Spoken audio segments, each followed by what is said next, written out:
Oh, WFH kan. benar benar benar Gimana? benar. Oke, tapi sehat ya? Sehat, sehat. Gitu. Udah bosan belum di rumah? Iya, udah mulai nih, udah mulai. Tapi kan demi kesehatan bersama ya, Iya kita dong. harus mendukung program pemerintah kita juga ya. Oke, Ya. tapi semoga Mas Andes dan teman-teman Milalab semua dan keluarga juga sehat-sehat, termasuk teman-teman yang udah join di live IG session hari ini. Jadi halo buat teman-teman yang baru join. Kita baru aja mau mulai ngobrol-ngobrol dengan Mas Andes. Oke, so mungkin aku perkenalan lagi ya. Nama aku Michelle dari Skystar Ventures, dan hari ini Skystar Ventures akan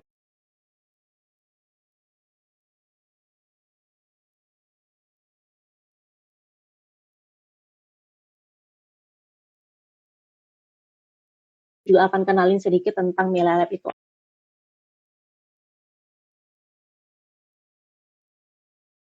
Bisnis dan juga co-working space yang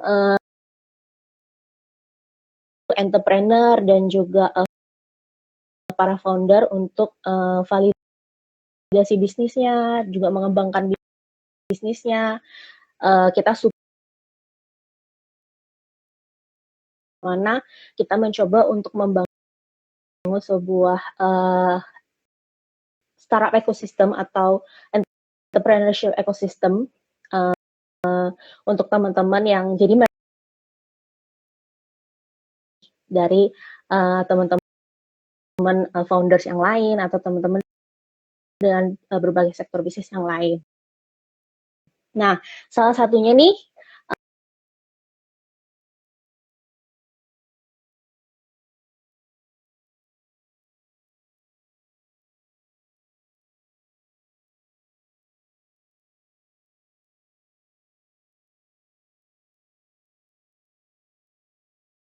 itu apa dari Mas Andes langsung. Ketua Asosiasi VR Indonesia, benar nggak? Iya. Oke deh, gitu.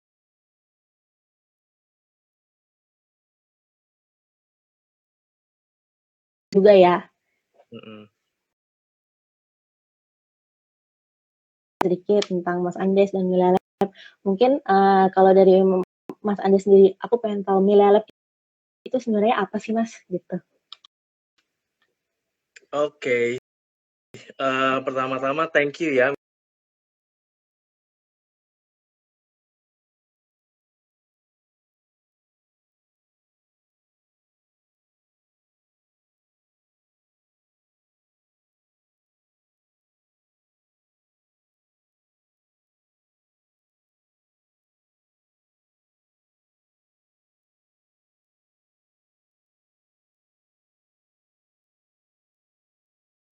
Dari Kementerian Ristek, Dikti waktu itu. Betul. Kemudian ditunjuklah Skystar sebagai inkubatornya Milalab gitu kan, karena juga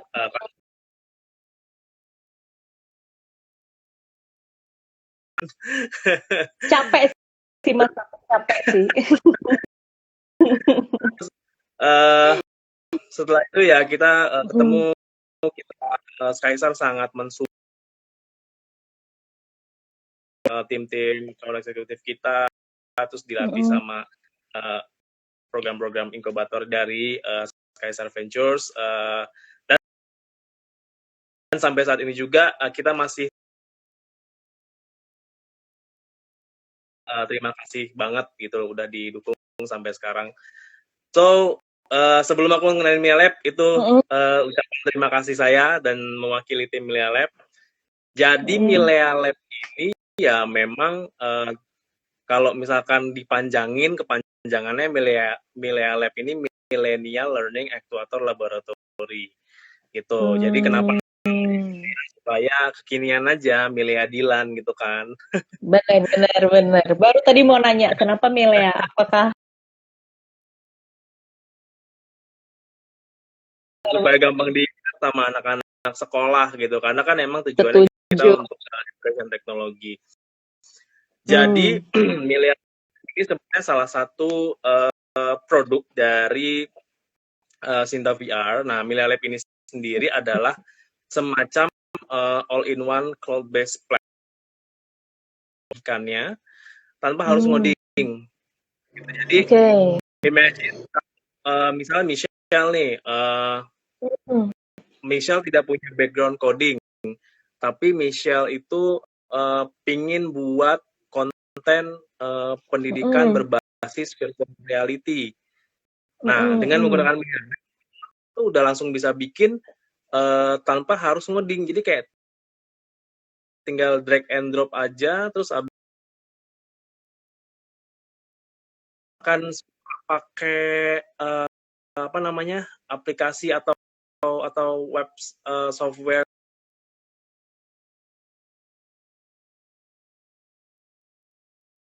mana orang-orang tinggal atau guru-guru dalam hal ini tinggal drag and drop aja, terus kemudian mereka bisa bikin template dan konten pendidikan yang mereka sendiri, ya mau itu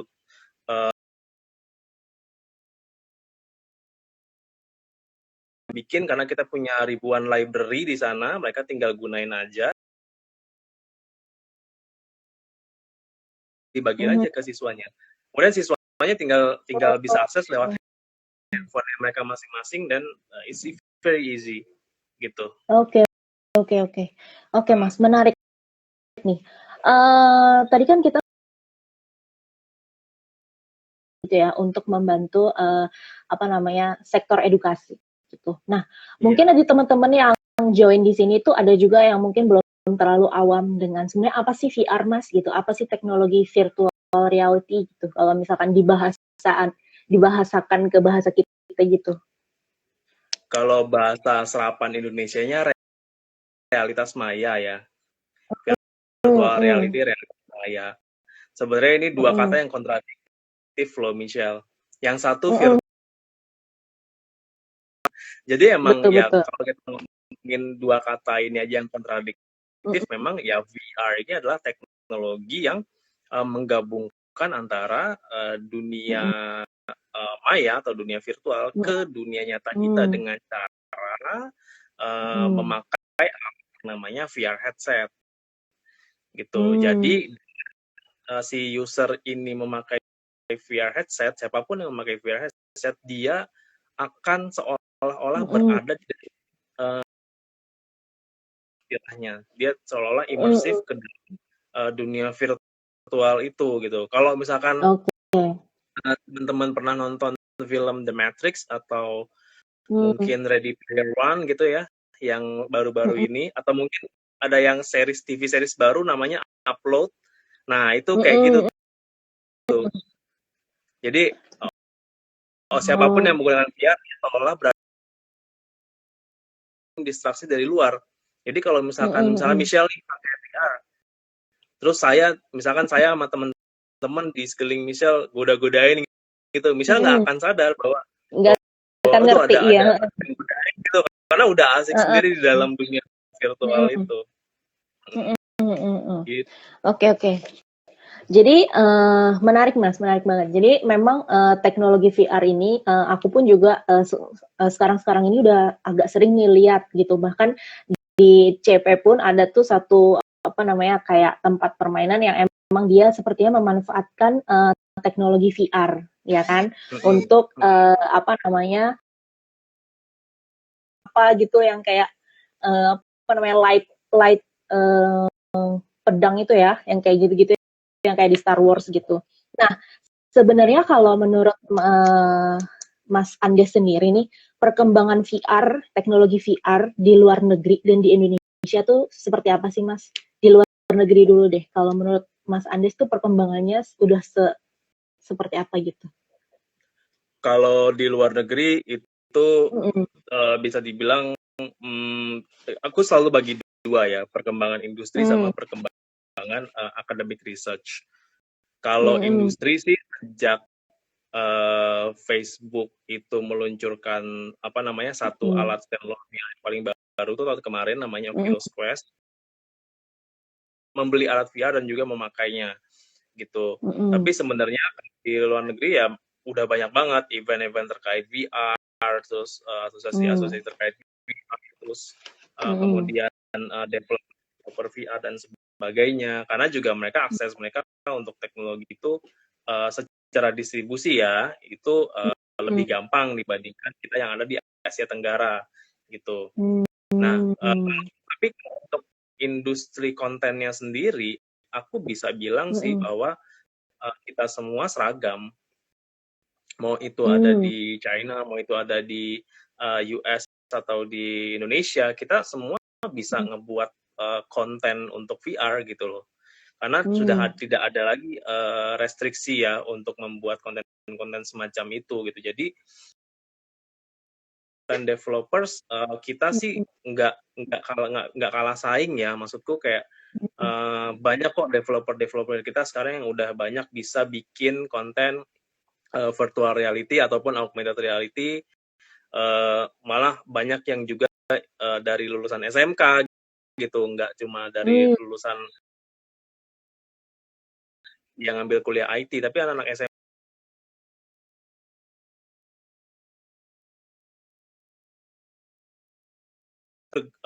emang arahnya ke arah sini. Ini emang aku akui gitu ya, mewakili teman-teman dari Infra juga, emang kalau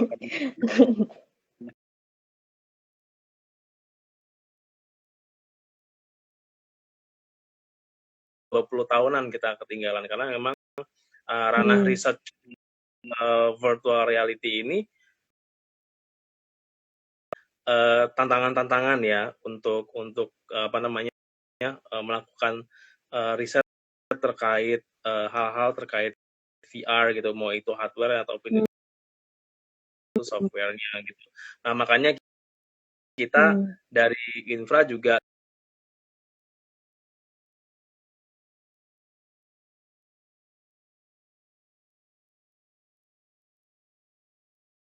baru untuk industri ini. Jadi kalau udah kan insya Allah ke gitu. Keren. Tapi memang mungkin kalau dari segi research, mungkin karena ini memang masih teknologi baru juga, jadi mungkin banyak yang masih cari-cari tahu.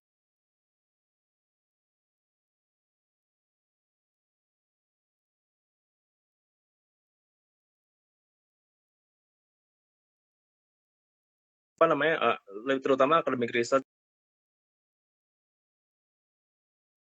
kan juga sebenarnya dibanding industri. Terutama sih itu, terutama adalah akses untuk si alatnya itu sendiri, karena so far ya memang sampai saat ini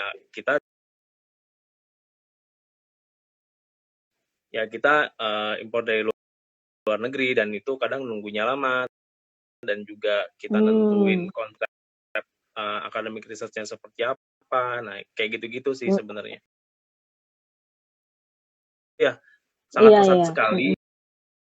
Mau itu di games, mau itu di education dengan Melia Lab ini, mau itu di tempat lain kayak untuk properti, manufacturing dan sebagainya udah mulai pesat. Aku bakal optimis sih. Aku optimis banget kalau yang research academic research-nya terutama itu ya. Setuju sih. Jadi emang sekarang juga udah banyak ya industri yang mulai menerapkan teknologi VR ini, baik untuk mungkin aktivitas marketing mereka atau mungkin aktivitas berbagai macam aktivitas yang memang menunjang perkembangan bisnis dan juga sektor industri itu sendiri ya. Iya, banyak. Oke, so Mas, ngomongin soal sektor industri dan Milea Lab sendiri yang kita tahu Milelab sendiri itu bergerak di sektor industri pendidikan gitu. Nah, aku penasaran apakah sebesar apa sih sektor pendidikan ini bisa dibantu atau didukung dengan teknologi VR ini? Oke. Ini pertanyaan yang bagus nih, Michelle.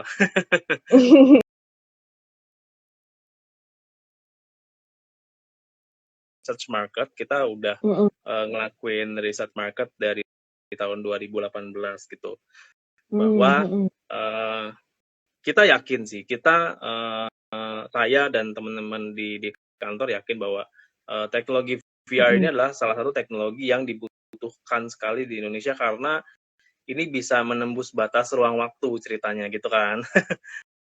Jadi kita bisa mentransfer apapun secara virtual dan bisa menimbulkan efek seolah-olah orang berada di sana gitu. Nah, yang paling pertama kali pakai gencar itu waktu itu tahun 2016 adalah Kementerian Pariwisata gitu. Untuk aplikasi virtual reality, dan di beberapa project event juga kita sempat bantu Wonderful Indonesia juga. Nah, kemudian dari situ kita berpikir apa nih kira-kira teknologi VR di Indonesia ini yang pertama dari segi impact itu bisa sangat bermanfaat untuk Indonesia dan dibutuhkan oleh Indonesia, dan juga dari segi bisnis it can be a scalable business gitu loh ya.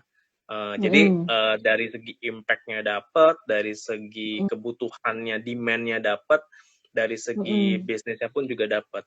Kita melakukan banyak sekali testing market, kita bikin game multiplayer, kita bikin apa, kita bikin itu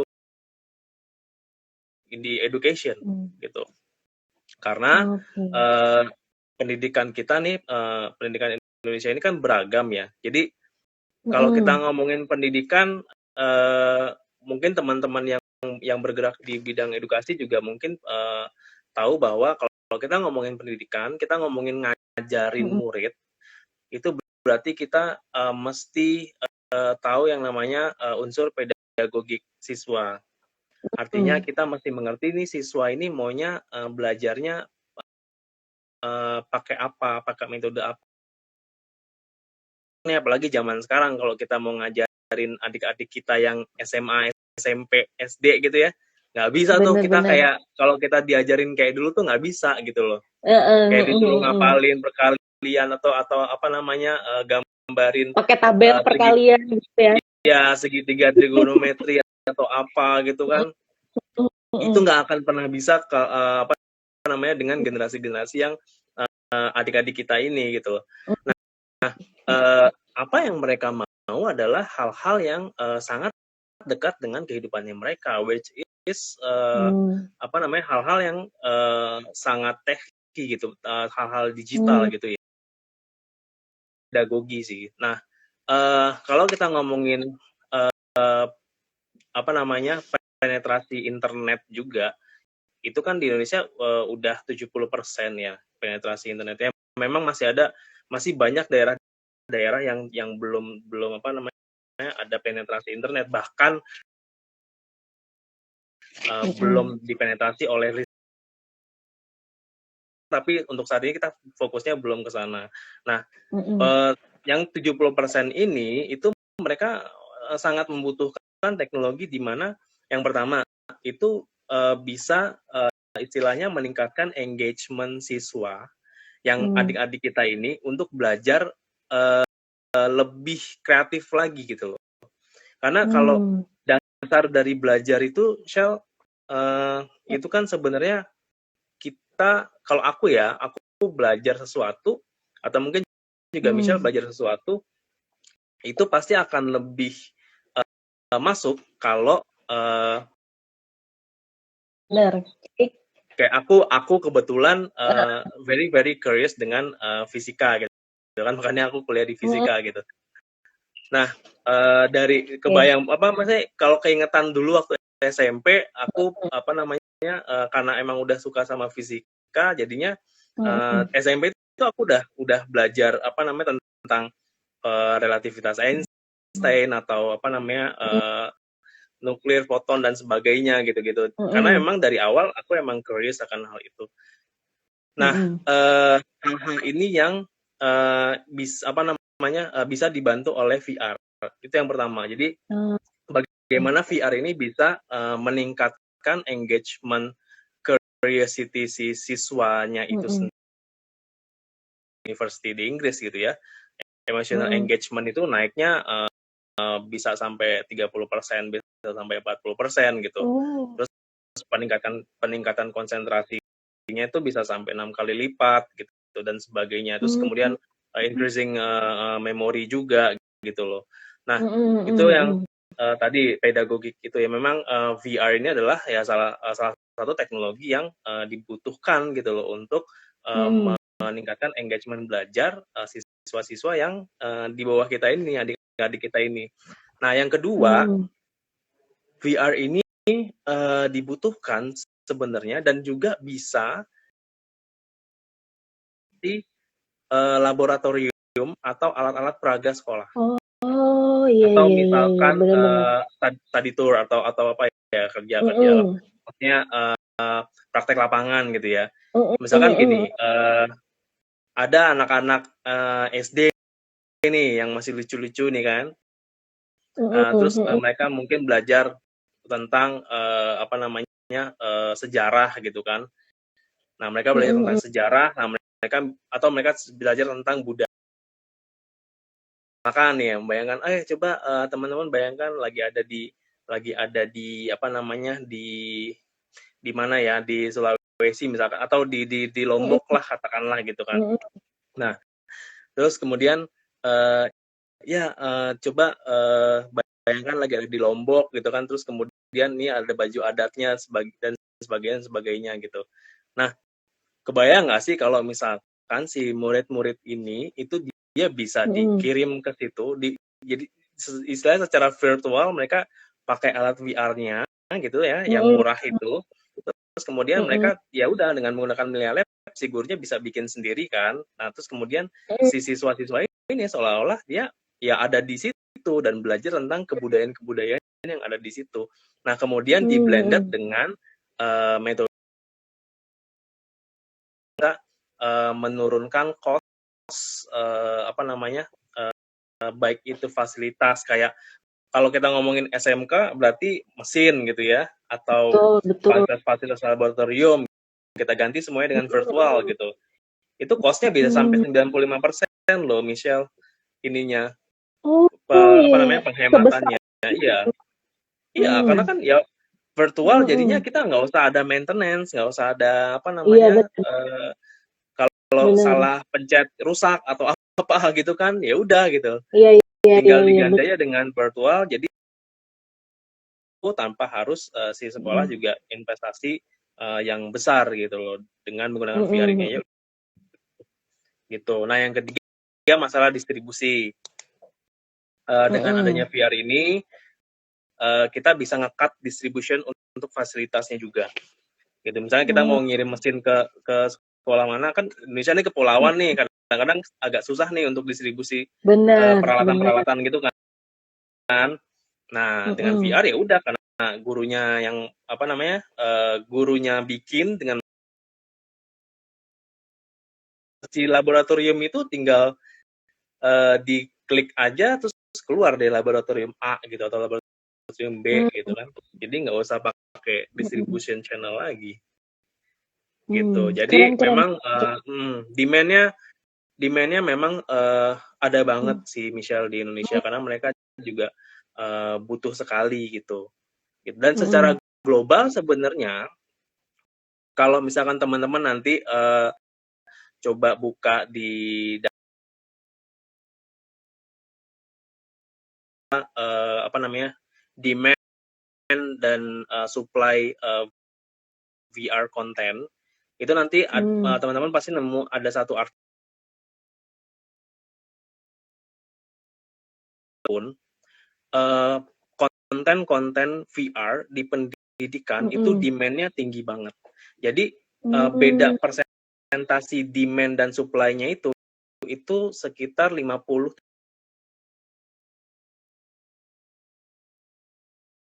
banget gitu. Sedikit. Oh, Iya, oke, so oke. that's why ya itu yang jadi dasar kita apa namanya kita. Oke. Keren Mas, menarik banget. Nah, jadi sebenarnya kalau aku dengar dari maksudnya apa yang Mas Andi ceritain itu berarti sebenarnya karena kita lagi di tengah pandemi ya, Mas. Maksudnya pandemi ini kan akhirnya orang juga jadi teman-teman mungkin yang ngajar itu jadi nggak bisa ngajar, ya kan guru-guru nggak bisa ngajar, murid juga nggak boleh ke sekolah gitu, belajarnya dari rumah dan segala macam. Justru sebenarnya teknologi VR ini bisa diimplementasikan untuk bantu mereka ya justru ya, maksudnya di tengah keadaan seperti ini nih adalah salah satu ya nggak sih? Iya, untuk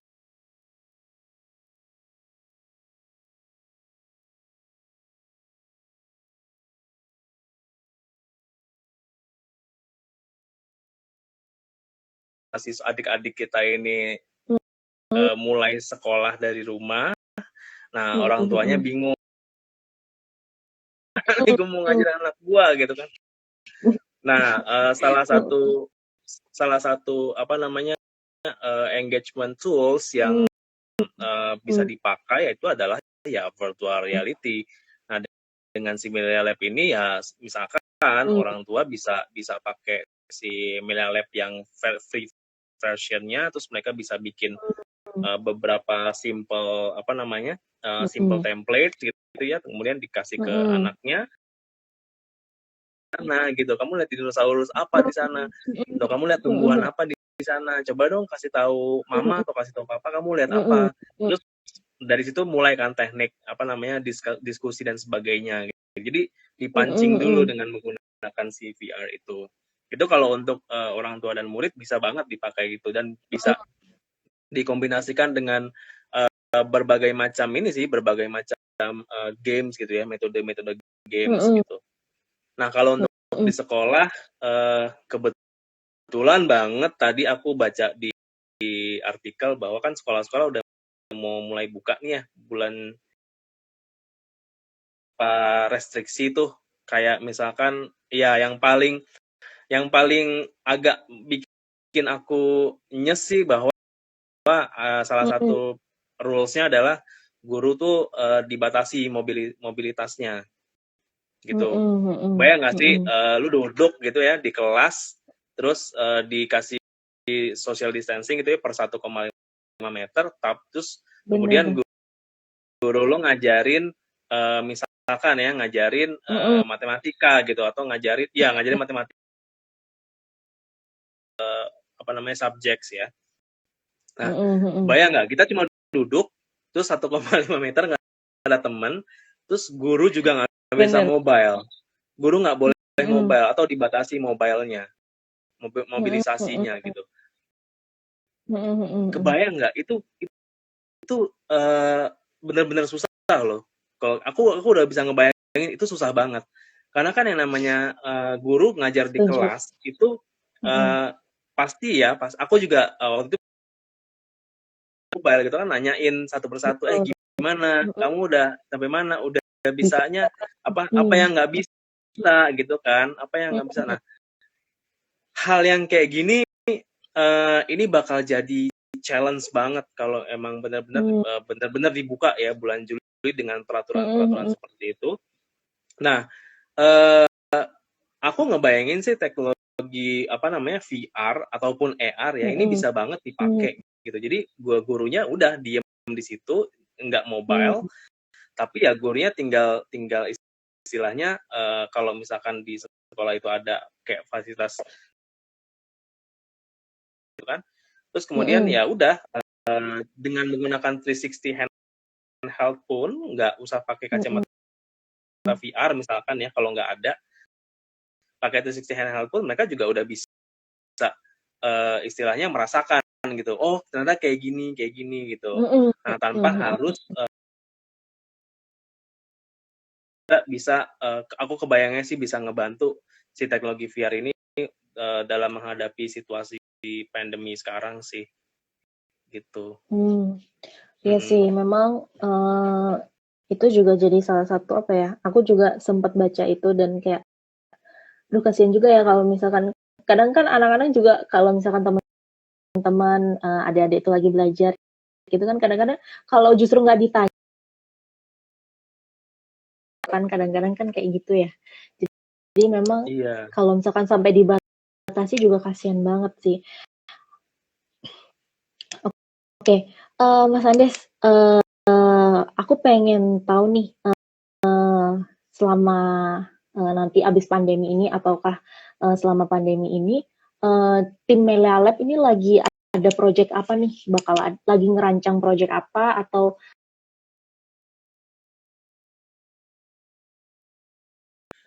Oke, kalau dari Melia Lab kita selain juga kita terus ngupgrade library kita, pokoknya kita tiap minggu pasti update library deh. Jadi kalau teman-teman yang nanti upload download kreatornya Melia Lab gitu di website kita, nanti pasti akan selalu kena update. Wah ini ada. Tapi kalau dari segi kegiatan tahun ini sama tahun depan kita bakal ngadain kompetisi 1000 guru pionir VR. Nah, ini menarik nih karena kita memang menargetkan 1000 guru gitu. Jadi kita akan buka kompetisinya 4 batch, 2 batch itu di tahun ini, 2 batch kemudian di tahun depan. Nah, udah masuk ke final dan udah dapat pemenangnya. Nah, kompetisi 1000 guru pionir VR ini gunanya adalah untuk mencetak pionir-pionir guru-guru pionir teknologi virtual reality di seluruh Indonesia, Michelle. Nggak cuma di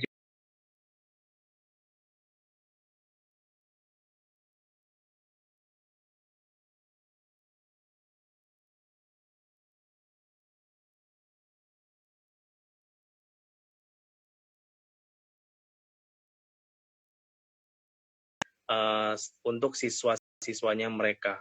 Jadi di kompetisi ini istilahnya gampangnya gini. Jadi ada murid ini mereka nanti akan kita latih. Kalau mereka pass ya untuk seleksinya, mereka akan kita latih selama sebulan. Kita kerja sama Siamolek. Kita latih selama sebulan lewat Webex-nya Siamolek. Kemudian setelah sebulan itu mereka kita kasih suruh bikin konten VR-nya dengan menggunakan Melia Lab. Nah, terus setelah mereka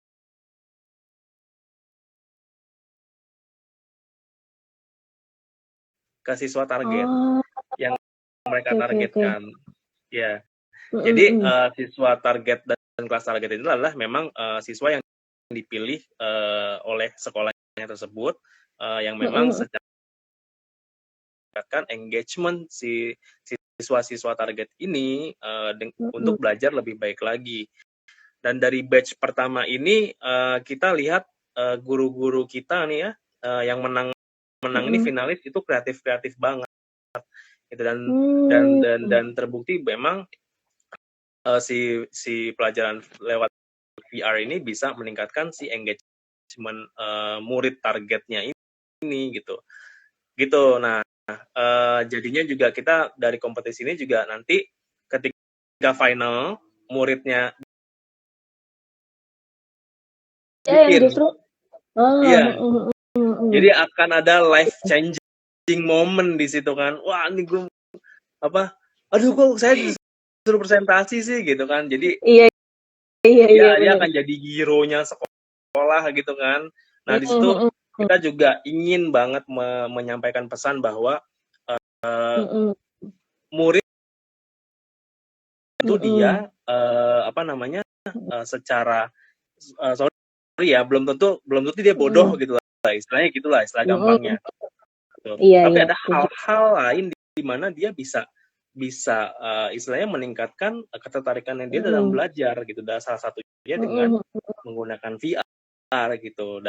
Dari si kompetisi ini kita benar-benar ingin merancang bahwa paradigma siswa yang secara akademis kurang itu bukan berarti mereka tidak teknologi VR.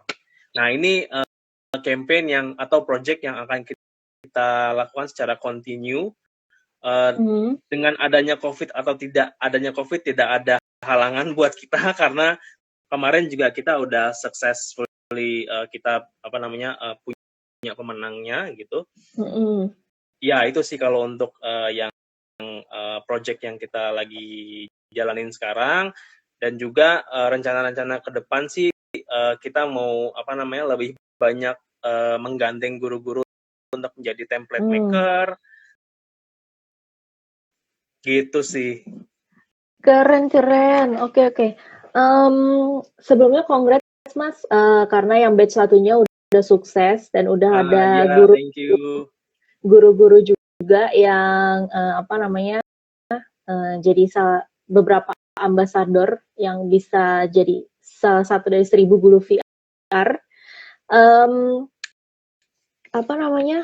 Kalau misalkan sekarang kan Milea Lab kan lagi fokusnya adalah memang Milea Lab ini dikembangkan untuk sekolah-sekolah nih gitu. Nah, untuk orang tua yang pengen mengimplementasikan atau pakai teknologi VR, salah satunya Milea Lab ini, itu Milea Lab tuh ada rencana nggak sih Mas untuk bikinnya untuk awam gitu, bukan untuk, maksudnya nggak lagi untuk sekolah tapi juga bisa dijual ke dalam waktu dekat, mungkin in the next month. Ya karena kita ngelihat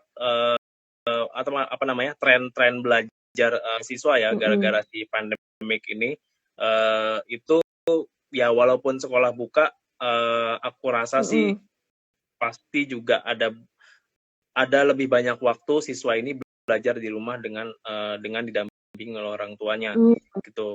Karena kan kebayang nggak sih Michelle, misalkan satu kelas yang isinya satu kelas itu 40 orang ya misalkan, itu kan karena social distancing rules kan harusnya jadi setengahnya dong.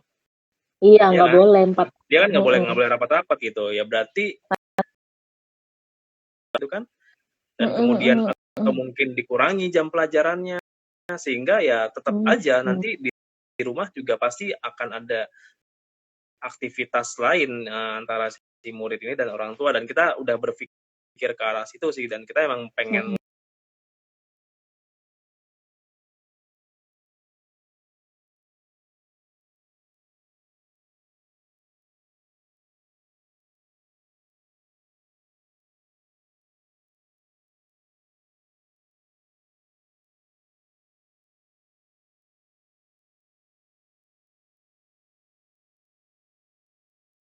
ya, aku sempat recap, ada beberapa teman-teman yang nanya gitu. Kalau misalkan dari sisi experience, Mas, apa sih bedanya dengan penggunaan Second Life dalam Oke. Nah ini juga Second Life ini kan sebenarnya aplikasi yang sudah lama ya, sudah cukup lama dipakai oleh orang-orang gitu. Nah, bedanya apa? Bedanya adalah ya kalau aplikasi VR ini itu apalagi yang Milea Lab ya, itu memang untuk pendidikan, Michelle. Jadi gini, ketika murid belajar menggunakan virtual reality, itu ada metode-metode yang harus diperhatikan sebenarnya. Misalkan gini,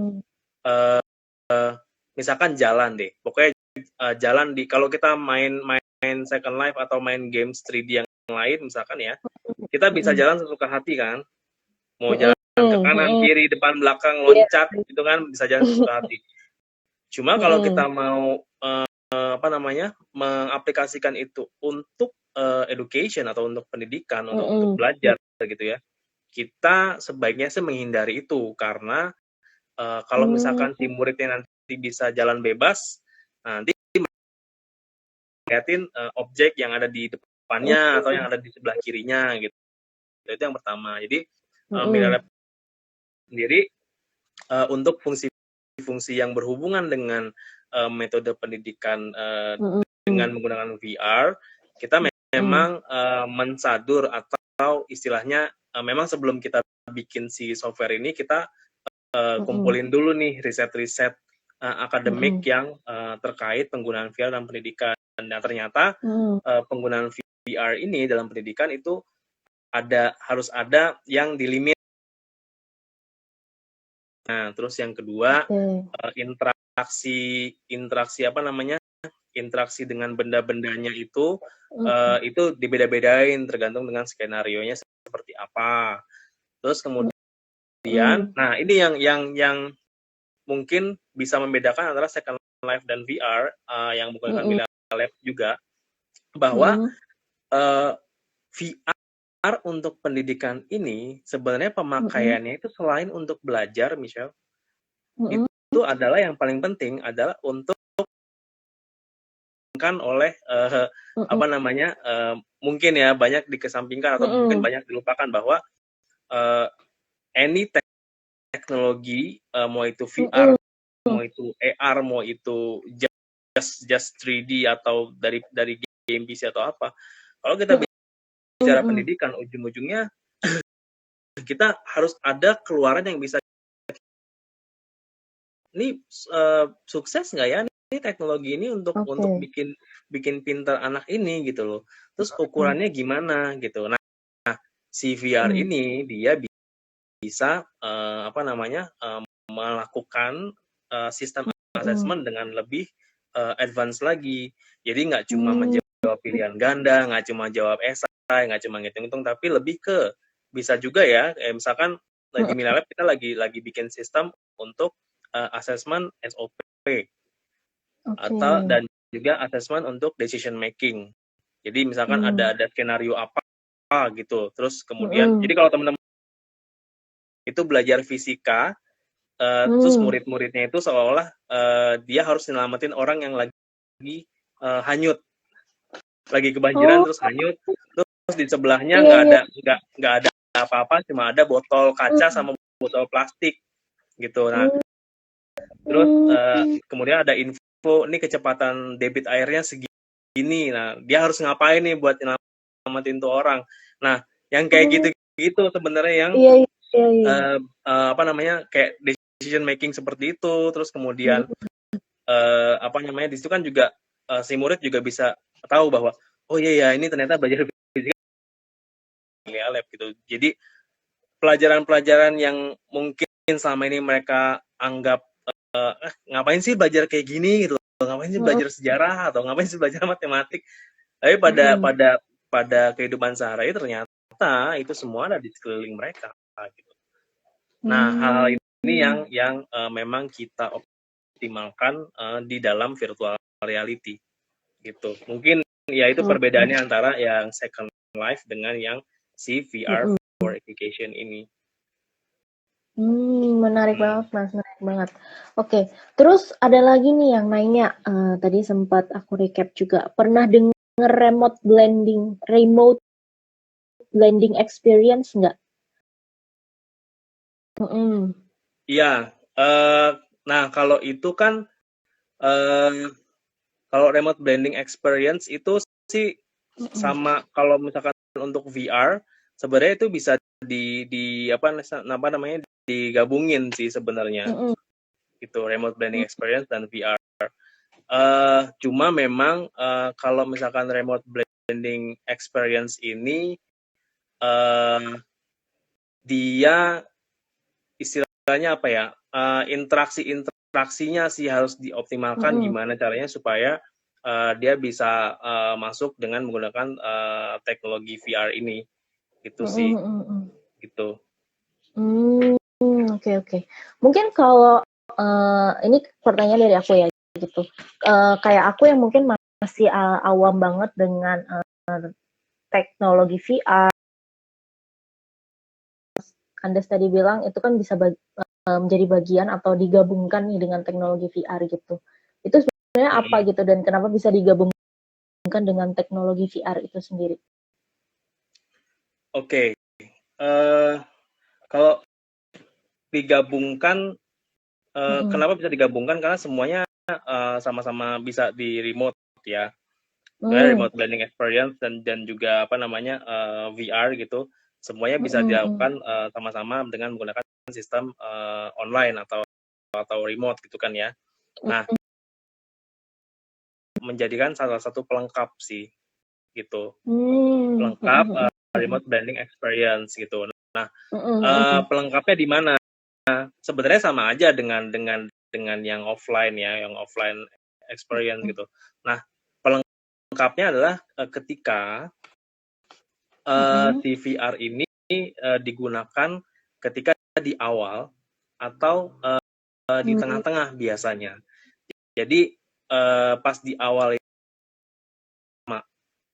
misalkan gitu, 10 menit atau 15 menit pertama dari apa namanya si experience-nya ini atau dari metodenya ini gitu.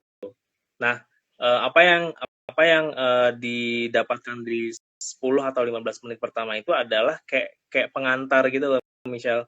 Kayak kita dihadapkan dalam satu apa namanya generate problem gitu yang kita disuruh ngelihat, kita suruh experience gitu. Nah, kemudian di 10 menit 15 menit pertama kita menggunakan VR tapi tidak full ya, tidak fully, maksudnya tidak full selama berapa jam itu kita menggunakan VR terus gitu, tapi 10-15 menit kita menggunakan itu dan kemudian kita bisa ngeblending itu dengan apa namanya istilahnya experience gitu ya. Nah, di situ kan nanti di situ bisa langsung dikombinasikan dengan remote learning experience-nya itu. Terus kemudian mau itu dia nanti bentuknya kolaboratif atau mungkin dia apa namanya secara sendiri-sendiri. Nah, itu kan tinggal untuk di mana-mana sih. Tapi memang lebih efektifnya adalah ketika si VR ini menjadikan satu istilahnya pemantik gitu loh, Michelle. Kayak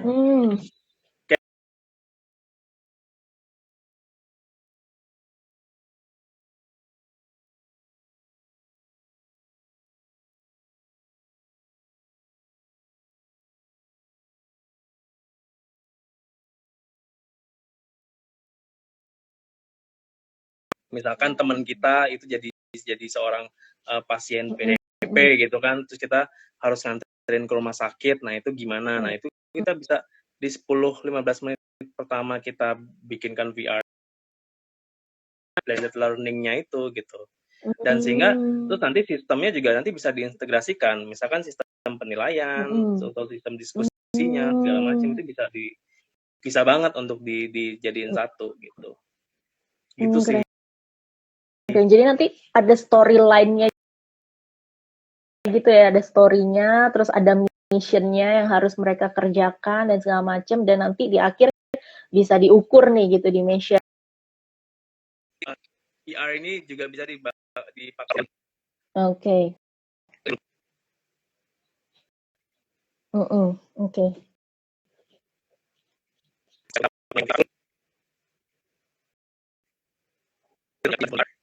Kita lihat apa namanya konten-konten skenario yang ada di dalamnya. Nah, dari situ kita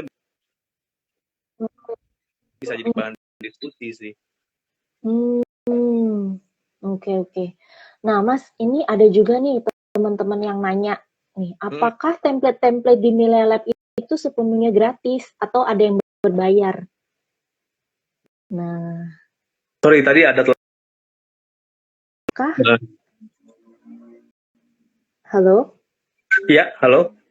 Dengar nggak, Mas? Iya, dengar. Jelas ya? Oke. Jadi ada yang nanya tadi, apakah template di Milea Lab itu sepenuhnya gratis atau adakah yang berbayar?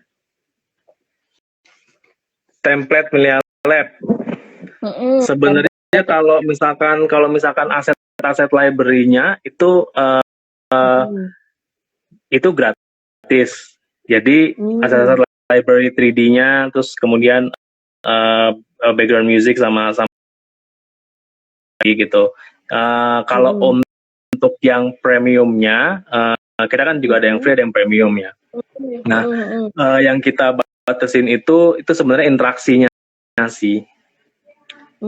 Jadi interaction ya, nanti di teman-teman kalau misalkan mau nyoba, tinggal download aja di website, dari website Emilia Lab. Nah di situ nanti interaksi premium kayak standpoint, terus kemudian pop-up info dan segala macam, bikin quiz dan segala macam. Memang sampai saat ini kita masih istilahnya menggunakan fungsi itu atau si fungsi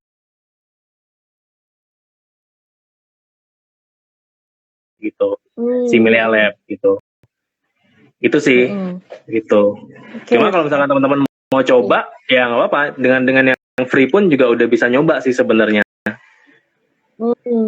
Gitu. Boleh nih teman-teman dicoba, bisa belajar gitu, nanti bisa tanya-tanya juga ya Mas kalau bingung kan ya? Iya, silakan. Atau dari apa nih biasanya? Dari Instagram, dari Facebook gitu kan. Di Instagram Emilia Lab juga adminnya gercep kok. Nah, itu teman-teman gitu ya. Nah, terus Mas ada lagi nih yang nanya. Apa namanya, itu bisa digunakan sama guru-guru yang lain atau gimana gitu. Nah, terus ada request nih. Semoga bisa di-upload nih di channel YouTube biar bisa ditonton juga sama guru-guru seluruh Indonesia dan bisa digunakan. Amin. Gitu. Oke. Kalau misalkan template yang sudah dibikin oleh guru-guru, sebenarnya kalau misalkan si gurunya ini dia bikin template-nya itu lewat istilahnya dia bisa bikin dua pilihan sih. Nanti dia bisa bikin itu untuk institusinya mereka sendiri, atau sebenarnya mereka bisa sharing gitu loh. Kalau mereka mau sharing ya mereka bisa sharing ke guru lain yang dari institusi lain gitu, atau mereka bisa sharing juga ke istilahnya ditaruh di foldernya Emilia Lab yang untuk publik gitu. Jadi misalkan dia bikin templates nih, terus kayak yaudahlah ya, supaya bisa diakses sama guru lain, taruh aja di folder yang publik gitu. Jadi nanti semuanya, even yang download kreator yang free pun gitu ya, dia bisa akses templates itu gitu. Punya license premiumnya ini, nanti guru-guru yang bikin templates-nya ini pun dia bisa istilahnya ngeset price sih sebenarnya. Istilahnya ngejual si templates inilah ke sekolah lain. Itu kalau misalkan mereka mau naruh itu di marketplace-nya Emilia Lab gitu. Jadi misalkan Michelle nih, guru biologi bikin konten sistem pernafasan manusia gitu kan. Nah, terus dibikin lah gitu. Nah, Michelle dari Skystar nih institusinya namanya. Nah, kemudian aku mau nih, aku lihat nih, si Bu Michelle ini ada loh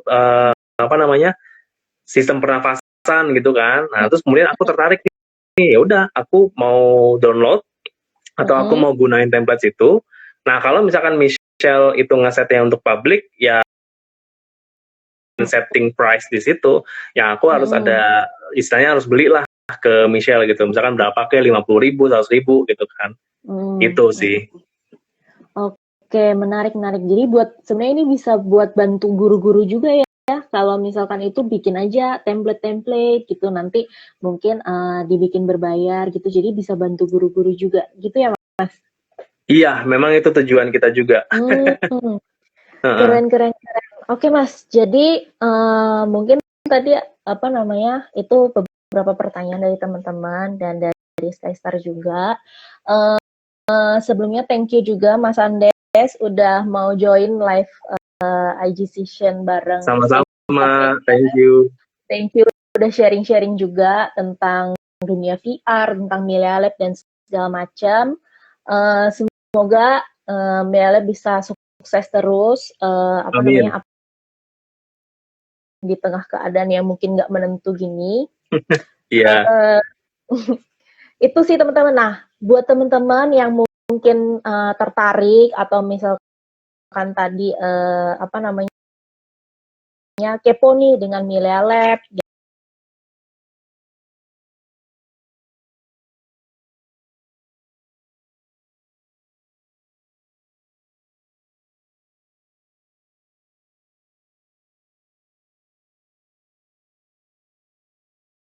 Lab, termasuk juga kalau teman-teman kepo soal Skystar Ventures. Skystar Ventures itu apa? Kemudian mungkin kalau ada teman-teman yang pengen ngobrol atau sekedar pengen tahu tentang Skystar Ventures itu apa, boleh juga cek, kita ada website di skystarventures.com. Kemudian ada juga IG-nya, ada Facebook-nya, ada LinkedIn-nya, boleh banget teman-teman dicek. Mungkin untuk live session hari ini segitu dulu.